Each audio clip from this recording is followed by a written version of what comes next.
الحمد للہ رب العالمین والصلاة والسلام علی سید المرسلین اما بعد فاعوذ باللہ من الشیطان الرجیم بسم اللہ الرحمن الرحیم۔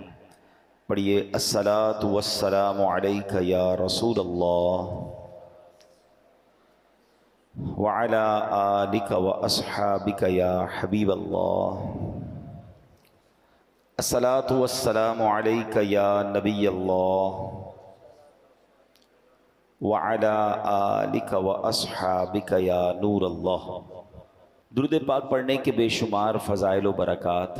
میرے آقا مدینے والے مصطفیٰ صلی اللہ علیہ وسلم کا فرمان، من قال صلی اللہ علی محمد فقد فتح علی نفسہ 70 بابا من رحمہ۔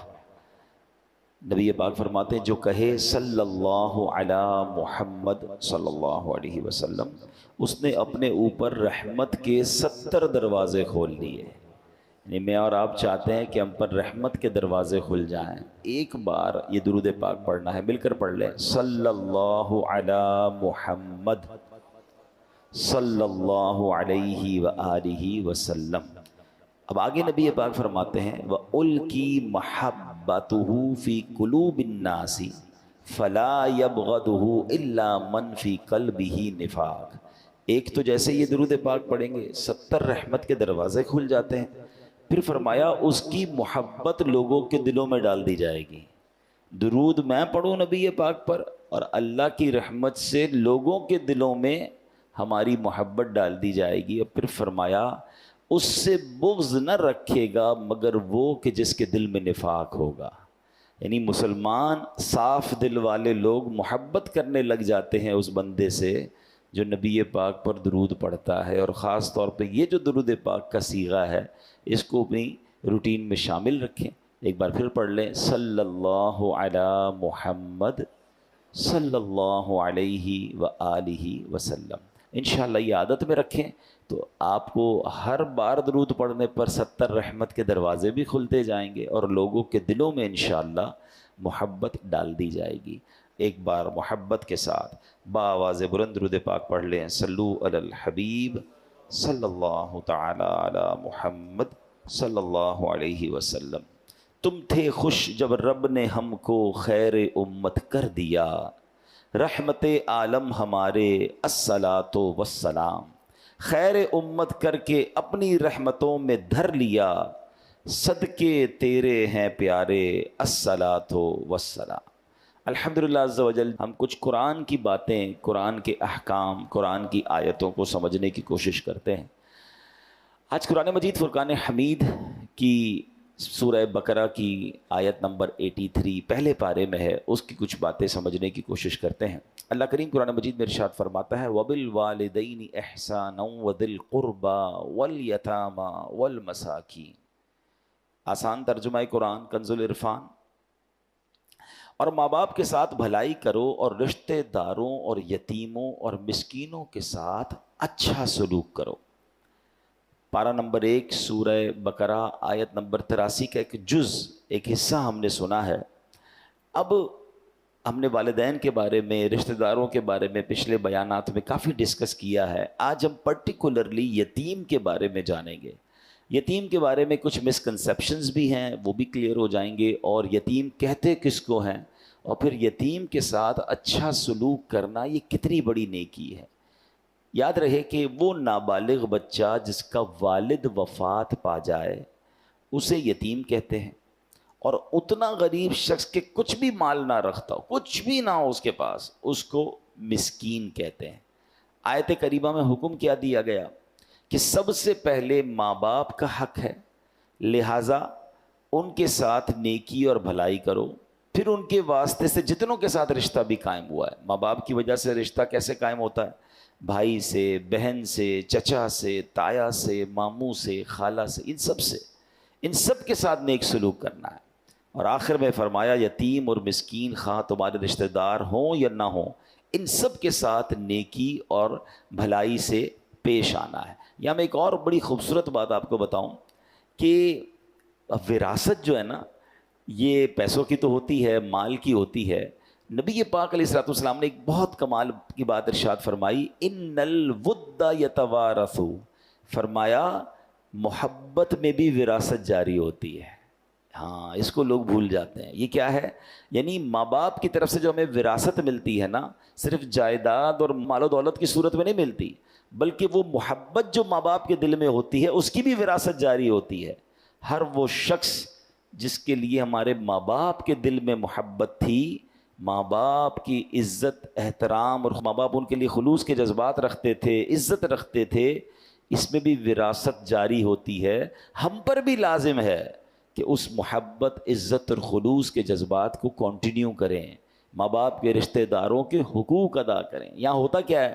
مثال کے طور پہ ماں باپ کا انتقال ہوا، اب والد صاحب اپنی بہن کے ساتھ، اپنے بھائیوں کے ساتھ، اپنے رشتہ داروں کے ساتھ بڑا اچھا سلوک رکھتے تھے، مگر والد کے انتقال کے بعد اب بیٹا کہتا ہے وہ میرے رشتہ دار تو نہیں ہے نا، خالہ میری، اب میری مطلب پھوپھی میری کیا ہے، تو چچا میرے کیا ہیں، وہ ابو کے رشتہ دار تھے۔ بالکل اسی طرح والد صاحب کچھ غریبوں کی مدد بھی کرتے تھے، یا والد صاحب کے بہت اچھے کچھ دوست تھے، اب جیسے ہی والد کا انتقال ہوا ان سب سے رابطہ ختم۔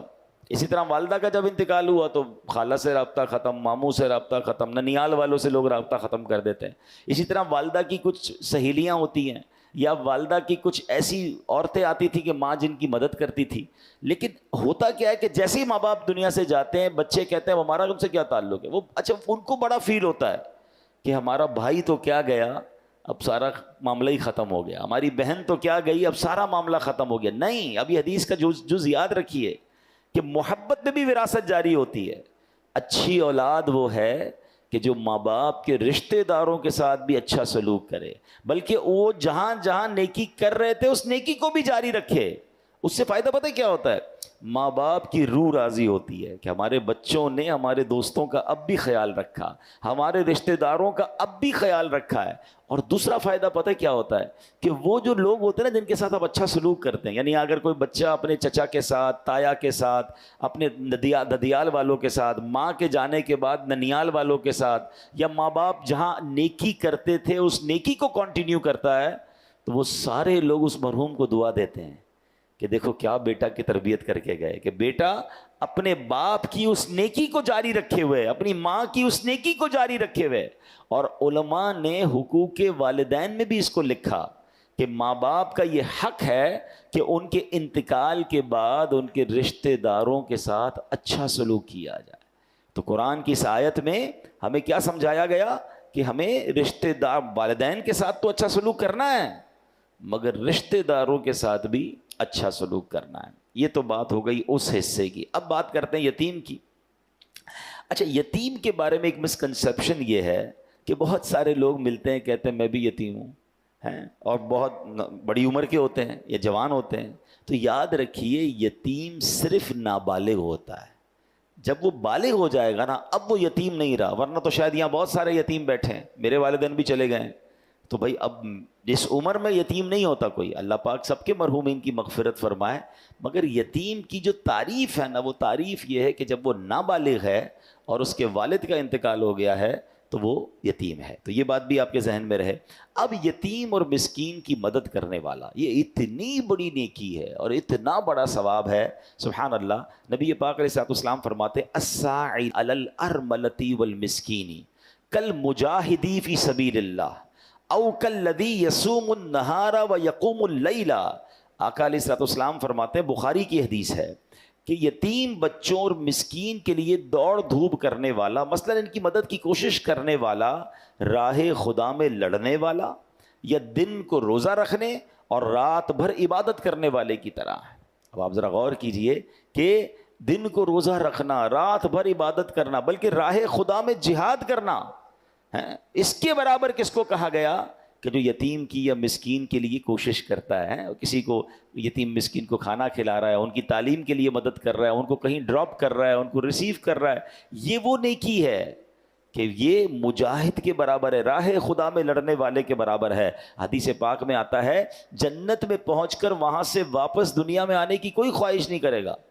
دنیا سے کوئی جنت میں پہنچ جائے اس کو پھر دنیا میں کیوں واپس آنا ہے؟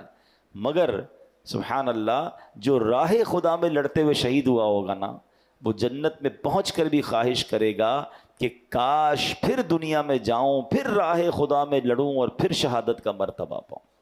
مبارک ہو ان لوگوں کو جو اللہ کی راہ میں لڑتے ہیں اور پھر شہادت کا رتبہ پاتے ہیں۔ اب عام لوگوں کے لیے تو یہ مواقع نہیں ہوتے، یہ تو فوج ہوتی ہیں دنیا بھر میں، جو بھی جیسے بھی ملک کے لیے، وطن کے لیے، اسلام کے لیے جو لڑائی ہوتی ہے وہ لڑتے ہیں، مگر عام لوگوں کے لیے بھی کیا ہمیں ایک انعام مل گیا کہ اگر یتیم کی مدد کی جائے، مسکینوں کی مدد کی جائے، تو فرمایا یہ راہ خدا میں جہاد کرنے کے برابر ہے۔ صدیقہ بنت صدیق، حضرت عائشہ صدیقہ طیبہ طاہرہ رضی اللہ تعالی عنہا سے روایت ہے کہ رسول ذیشان مکی مدنی سلطان صلی اللہ علیہ وسلم نے فرمایا جو کسی چھوٹے لاوارث یا یتیم بچے کو پالے یہاں تک کہ وہ لا الہ الا اللہ کہنا شروع کر دے، اللہ پاک اس شخص سے حساب نہ لے گا۔ تو مبارک ہو انہیں جو اس طرح لاوارث اور مسکین بچوں کی کفالت کرتے ہیں اور اس حد تک انہیں پالتے ہیں کہ وہ مدرسے چلے جائیں، وہ دین سیکھ جائیں، وہ اللہ رسول کا نام لینے والے بن جائیں، پیروں پہ کھڑے ہو جائیں، تو پھر انشاءاللہ یہ اس کے لیے مغفرت کا سبب بن جاتا ہے۔ ایک اور جگہ نبی پاک علیہ الصلوۃ والسلام فرماتے ہیں، اللہ اکبر، انا وکافل الیتیم فی الجنت کہاتین، آقا فرماتے ہیں میں اور یتیم کی کفالت کرنے والا جنت میں یوں ہوں گے، اور یہ کہہ کر نبی پاک نے شہادت کی انگلی اور اپنی بیچ والی انگلی کو ملایا، فرمایا ایسے جنت میں ساتھ ہوں گے جیسے میں اور وہ جو یتیم کی کفالت کرنے والا ہے۔ ایک جگہ فرمایا خیر بیت فی المسلمین بیت فیہ یتیم یحسن الیہ، یعنی مسلمان گھروں میں سب سے بہترین گھر وہ ہے جس میں یتیم ہو اور اس کے ساتھ نیک سلوک کیا جاتا ہو۔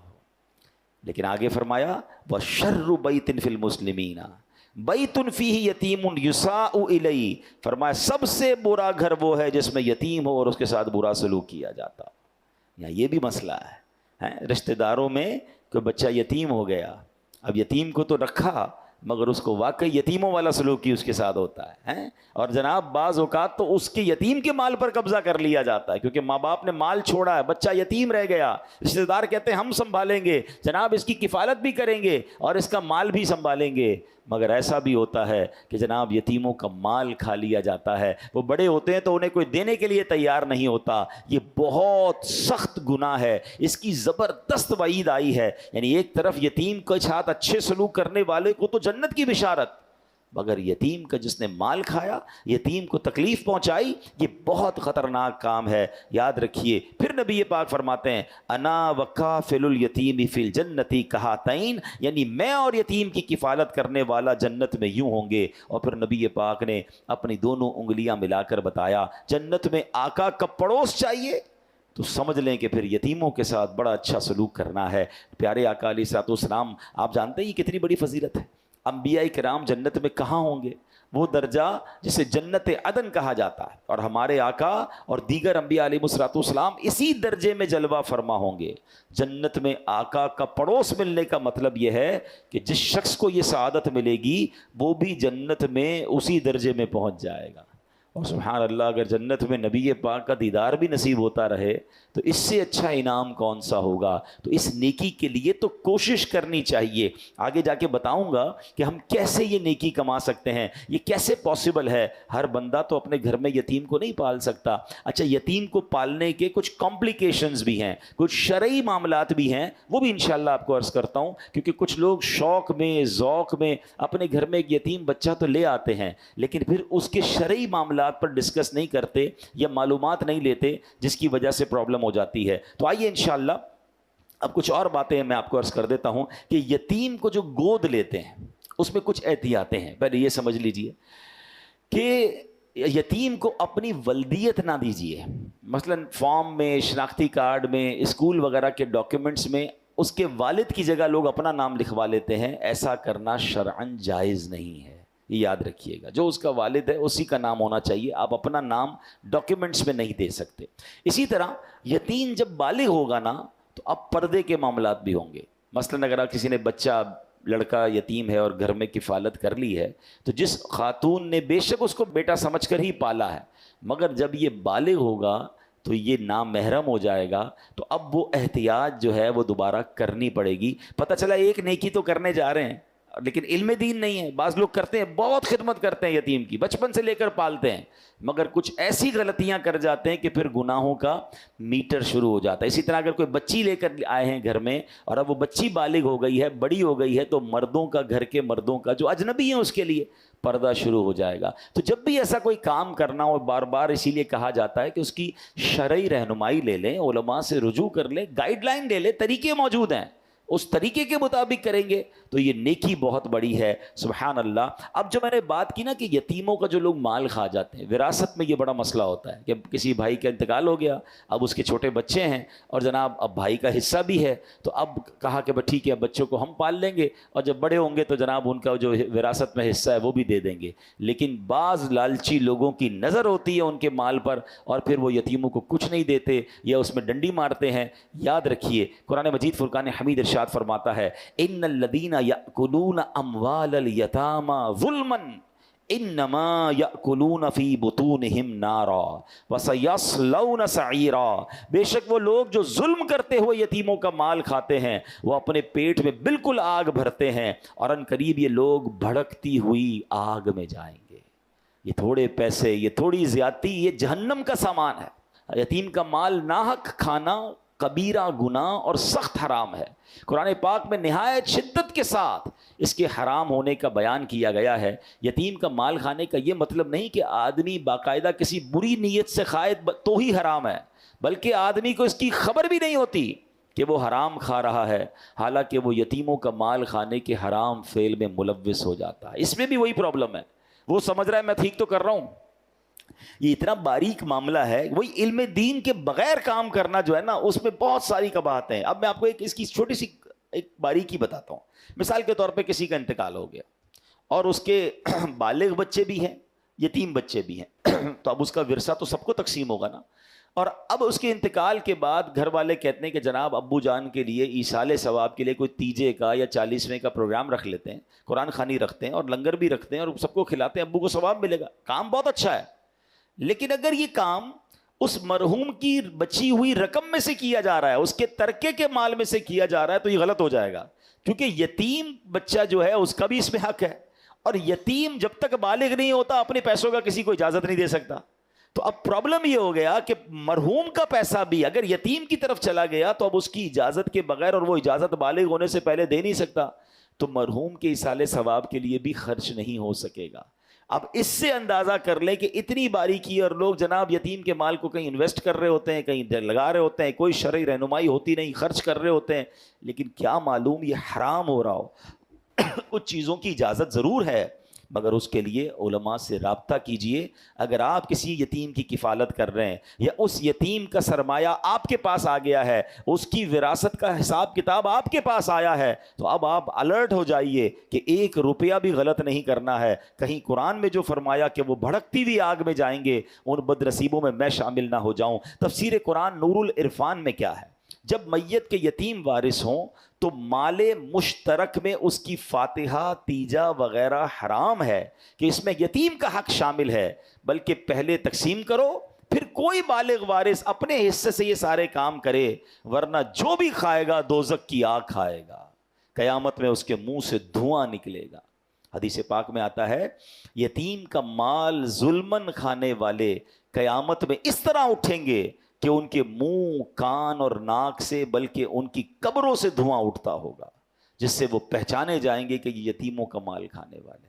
یتیم کا اگر خاندان میں, ہماری فیملی میں کوئی یتیم ہے نا, اور اس کا مال کسی طرح آپ کو پتہ چل گیا کہ یہ ہم نے ٹیک کیئر کرنا ہے, بی اویئر, علماء سے رابطہ کریں, 1 روپے کا پراپر حساب رکھیں. نیکی بڑی ہے مگر یہاں زیادتیاں ہو رہی ہیں. آپ کے سامنے بھی ہوگا ایسے واقعات, بہنوں کا حق نہیں دیتے ورثے میں اور یتیم کا مال کھا جاتے ہیں. یتیم کو بیچارے کو پتہ بھی تو نہیں ہوتا نا کہ میرے پاس کتنے پیسے ہیں, وہ تو چھوٹا تھا, اس کے والد صاحب چلے گئے, اب رشتہ داروں کی نظریں ہوتی ہیں کہ جناب اس کا ہم سنبھالیں گے اور اس کا مال بھی ہم ہتھیا لیں گے.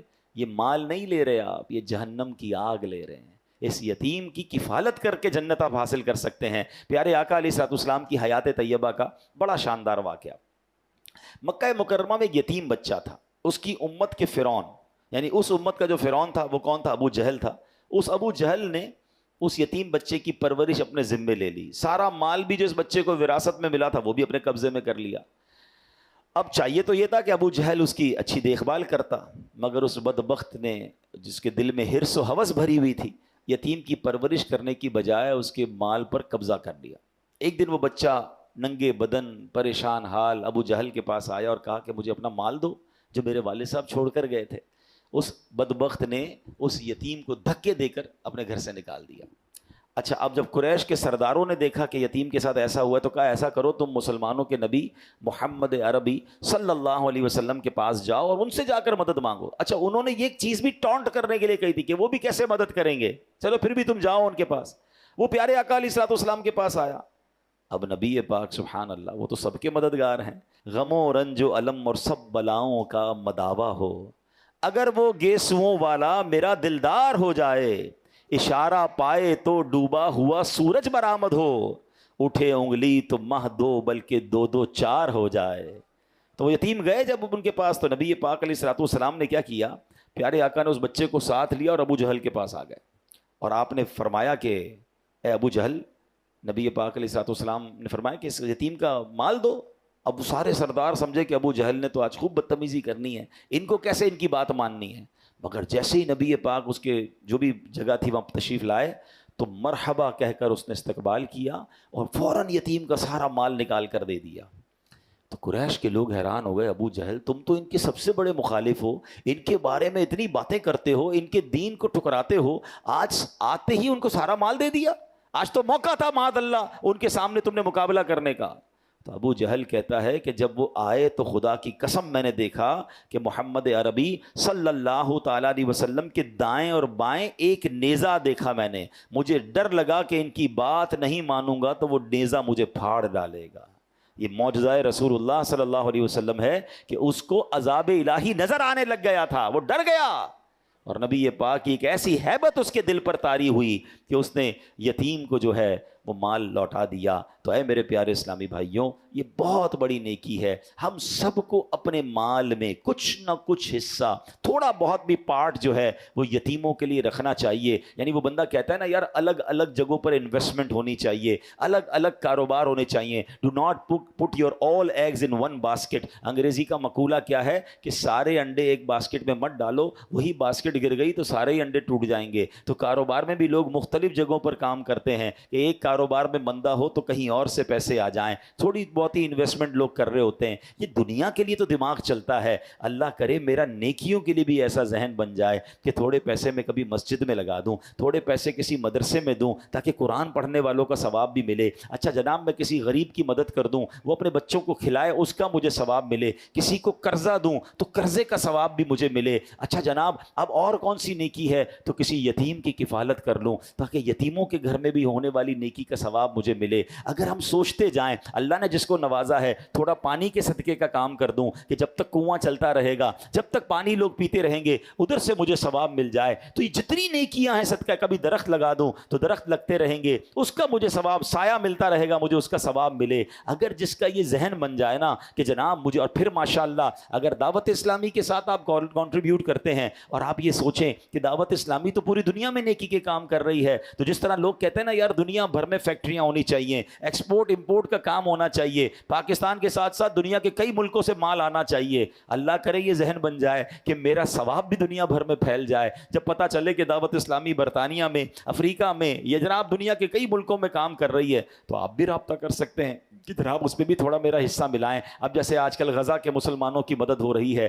فلسطین کے مسلمانوں کی مدد ہو رہی ہے، وہاں کتنی بڑی تعداد میں یتیم بچے ہو گئے ہیں۔ الحمدللہ ہم کوشش کر رہے ہیں کہ کسی طرح میں ایکسس ملے تو ہم غزہ کے اندر بھی انشاءاللہ یتیم خانہ بنائیں، مگر کہنے کا مقصد یہ ہے کہ ہمیں خاص طور پر آج جو میں نے بیان کیا ہے کہ یتیموں کی کفالت، سب سے پہلے تو یہ سوچ لیجئے کہ اگر آپ کی فیملی میں، آپ کے رشتہ داروں میں کوئی یتیم ہے، اس سے اچھا سلوک کرنا ہے، اس کا حق نہیں دبانا ہے، بلکہ اس کا حق دلانے میں اپنا اگر آپ کردار ادا کر سکتے ہیں تو کردار ادا کیجئے۔ پہلی آپ نے سبحان اللہ حدیث بھی سنی تھی، قرآن پاک کی آیت بھی سنی کہ وہ راہ خدا میں جہاد کرنے والے کے برابر ہے جو کسی یتیم کے لیے مدد کرنے کی کوشش کرتا ہے۔ تو آپ یہ کام کیجئے۔ دوسرے نمبر پر آپ ایک یہ کیجئے کہ یتیم کی کفالت اپنے ذمے لے لیجئے۔ اپنے گھر میں اگر یتیم پالنا ہے بڑی اچھی نیکی ہے، مگر اس کے شرعی کانسیکوینسز، شرعی تقاضے پورے کرنے ہوں گے۔ اور اگر آپ اپنے گھر میں نہیں پال سکتے تو آس پاس رشتہ داروں میں، پڑوسیوں میں، محلے میں کئی یتیم بیوائیں ہوتی ہیں جن کے بچے ہوتے ہیں، بچے یتیم ہوتے ہیں، تو آپ ان کی کوئی ماہانہ مدد شروع کر دیں تو یہ آپ سمجھ لیں یتیم کی کفالت کرنا آپ نے شروع کر دیا، یہ بڑی نیکی ہے۔ حدیث پاک میں آتا ہے جو یتیم کو کھانے پینے میں ساتھ ملائے اللہ پاک ضرور اس کے لیے جنت واجب فرما دیتا ہے۔ تو مہینے میں ایک دعوت کر لیں کہ آپ کو لگتا ہے یار فلاں رشتہ دار ہیں یا فلاں پڑوسی ہیں یا فلاں کوئی غریب خاندان ہے، یتیم بچے ہیں، ان بچوں کو مہینے میں ایک دن بلایا، جیسا اپنے بچوں کو کھلایا ایسا ان کو بھی ساتھ بٹھا کر کھلا دیا، اس نیت سے کہ انشاءاللہ جنت کی دعوت ملے گی۔ تو بات وہی ہے کہ نیکی کمانے کا سلیقہ ہو جائے۔ اب ایک اور بات یاد رکھیے گا، یتیم کے سر پر ہاتھ پھیرنا، یعنی یتیم کی خدمت کرنا تو اور بات ہے، سر پر ہاتھ پھیرنے کی سبحان اللہ فضیلت یہ ہے کہ نبی پاک نے فرمایا جس نے پیار سے یتیم کے سر پر ہاتھ رکھا، وہ بال جن پر اس کا ہاتھ گزرا، ہر بال کے بدلے میں اس کے لیے ایک نیکی لکھی جائے گی، ہر بال کے بدلے میں گناہ مٹایا جائے گا، ہر بال کے بدلے میں ایک درجہ بلند کیا جائے گا۔ تو اللہ کی رضا کے لیے، اچھا یہ بھی کیوں، جب آپ سر پہ ہاتھ پھیرتے ہیں تو شفقت ہے نا، اس کو فیل ہوتا ہے، اس کو اچھا لگتا ہے کوئی ہے جو میری جو ہے وہ مدد کرنے والا ہے۔ اچھا اس میں بھی بڑی پیاری علماء نے تقسیم بتائی ہے، اور یہ حدیث پاک میں ہے کہ لڑکا یتیم ہونا تو ہاتھ کیسے پھیرنا ہے، پیچھے، سر کے پیچھے سے ہاتھ آگے لانا ہے، اور جس کا والد ہے دنیا میں، ویسے ہی ہمارے کسی دوست کا بیٹا ہے اور شفقت کے لیے آپ سر پہ ہاتھ پھیر رہے ہیں تو آگے سے پیچھے بالوں کی طرف لے جانا ہے۔ تو یہ بھی طریقہ حدیثوں میں بیان ہوا۔ تو بہرحال میرے پیارے اسلامی بھائیوں، جب سر پر ہاتھ پھیرنے میں اتنا ثواب ہے کہ ہر بال کے بدلے نیکی ہے، تو یتیم کو کپڑے دلانا، یتیم کو کھانا کھلانا، یتیم کی تعلیم کا انتظام کرنا، دیکھیں وہ بن باپ کا بچہ ہے، آپ اس کے ساتھ اچھا کریں گے، آپ کے اپنے بچوں کے ساتھ اچھا ہونا شروع ہو جائے گا۔ تو آخر میں میری گزارش یہی ہے کہ مثال کے طور پہ کوئی میرا بھائی ایسا بیٹھا ہے، آپ کے 3 بچے ہیں، آپ کے 4 بچے ہیں، آپ کے 5 بچے ہیں، اللہ آپ کو برکت دے آپ کے بچوں میں، تو کیا ایسا نہیں ہو سکتا کہ میں یہ بھی پلان کروں کہ یار کم از کم 2 یتیم بچے بھی میں پالوں گا؟ 4 بچے بھی تو پال رہا ہوں نا، وہ 2 بھی انشاءاللہ میری ذمہ داری ہوں گے، وہ پلتے رہیں گے، وہ خوش ہوتے رہیں گے، ان کی برکت سے اللہ میرے بچوں کی خیر فرما دے گا۔ تو اول تو آپ خود سے کیجئے۔ اگین میں یہی کہہ رہا ہوں کہ اپنے خاندان میں سب سے پہلے دیکھیں، ہماری سب سے پہلی ذمہ داری اپنا ہی خاندان ہے۔ ہو سکتا ہے ہمارے ہی خاندان میں یتیم بچے ہوں اور ہماری نظروں میں نہ ہوں، تھوڑا سا توجہ دیں گے۔ میں نے تعریف بیان کر دی کہ جس کے والد کا انتقال ہو گیا ہو اور وہ نابالغ ہو تو وہ یتیم ہے، اس کی کفالت کر کے جنت کا سامان کیجئے، ہو سکے تو اس کی ساری ذمہ داری اپنے اوپر لے لیجئے، اس کی تعلیم کی، اس کے لباس کی، اس کی میڈیکل کی، اور اس کو بڑا کیجئے۔ آپ دیکھیں قدم قدم پر انشاءاللہ روزانہ نیکیاں ملنا شروع ہو جائیں گی۔ اور آپ کو لگتا ہے یار میں پرسنلی یہ نہیں کر سکوں گا، میرے لیے ڈھونڈنا مشکل ہے، تو پھر دعوت اسلامی میں الحمدللہ ایک پورا نظام ہے، اور آپ کو میں خوشخبری دے رہا ہوں کہ الحمدللہ کراچی میں پہلا یتیم خانہ، یہ آپ جب دیکھیں گے کبھی گزر ہو آپ کا ناگن چورنگی کے پاس نیو کراچی پہ، تو آپ دیکھیے گا گراؤنڈ+7 کی اسٹیٹ آف آرٹ بلڈنگ اب کمپلیشن کے مرحلے میں ہے، اور انشاءاللہ آپ یتیم خانہ، ہم نے یہ بھی سوچا تھا جب یہ بنانے لگے تھے کہ نارمل مدرسے کی طرح کا بنا لیں، ہم نے کئی یتیم خانوں کا وزٹ کیا، پھر ہمیں اندازہ ہوا کہ پاکستان میں کئی یتیم خانے، واقعی یتیم خانے بنا دیے انہوں نے، اتنا برا حال ہے۔ میں سب کا نہیں کہتا، کچھ واقعی بہت اچھے ہیں، لیکن انشاءاللہ ہم نے ایک ایسا پلان کیا کہ ہم ایسا یتیم خانہ بنائیں کہ عام بچے تمنا کریں کہ ہمیں وہاں پر رہنا ہے، کیونکہ یہ ہمارے بچے ہوں گے، ان کی رہائش، ان کا کھانا پینا، ان کی میڈیکل، بلکہ ان کو دیکھیں نا، اگر بچہ عید کی چھٹیوں پہ اپنے ماں باپ کے پاس جاتا ہے، یہ کہاں جائیں گے؟ تو ان بچوں کو کہیں اسلامک ٹور پر بھی لے جانا، یا پاکستان ٹور پہ لے جانا، مزارات اولیاء کا ٹور کرانا، وہ بھی ہماری ذمہ داری ہوگی۔ تو ایک شاندار مدنی ہوم زیر تعمیر ہے، اور انشاءاللہ مجھے بہت امید ہے کہ اینڈ آف 2025 یا جنوری 2026 کے قریب اس کی اوپننگ ہوگی۔ جب آپ دیکھیں گے تو اگر آپ یتیموں کی کفالت خود کریں، دوبارہ میں کہتا ہوں آپ خود کریں، نہیں کر سکتے اور آپ چاہتے ہیں کہ ہم یہ ذمہ داری لیں، تو آپ دعوت اسلامی کے ساتھ تعاون کر سکتے ہیں، مدنی ہوم کے نام پر اپنا ڈونیشن دیں گے تو انشاءاللہ یہ یتیموں کی کفالت پر خرچ ہوگا، اور یہ انشاءاللہ آپ کے لیے صدقہ جاریہ ہوگا۔ اللہ سے میں دعا کرتا ہوں کہ رب کریم ہمیں یہ نیکی کمانے کی بھی توفیق عطا فرمائے، کیونکہ جو اس کا اجر نبی پاک نے فرمایا نا کہ یتیم کی کفالت کرنے والا اور میں ایسے ہوں گے، تو پیارے آقا کے ساتھ اگر جنت مل جائے تو میں سمجھتا ہوں ایک مسلمان کے لیے اس سے بڑی کیا سعادت ہے۔ اور زندگی میں دیکھیں ابھی نہیں ہے آپ کی نظر میں کوئی، لیکن ہو سکتا ہے تھوڑے دنوں بعد آپ کی نظر میں کوئی ایسی فیملی آ جائے گی، کوئی ایسی درخواست آپ کے پاس پاس آئے گی، پتہ چل جائے نا کہ یہ بیوہ اور یتیم ہیں اور یہ بچے یتیم ہیں، تو بس اب آپ نے ان کی خدمت کرنی ہے، ان کا ساتھ دینا ہے۔ اللہ کریم ہم سب کو یہ نیکی کرنے کی توفیق عطا فرمائے، آمین بجاہ النبی الامین صلی اللہ تعالی علیہ وسلم۔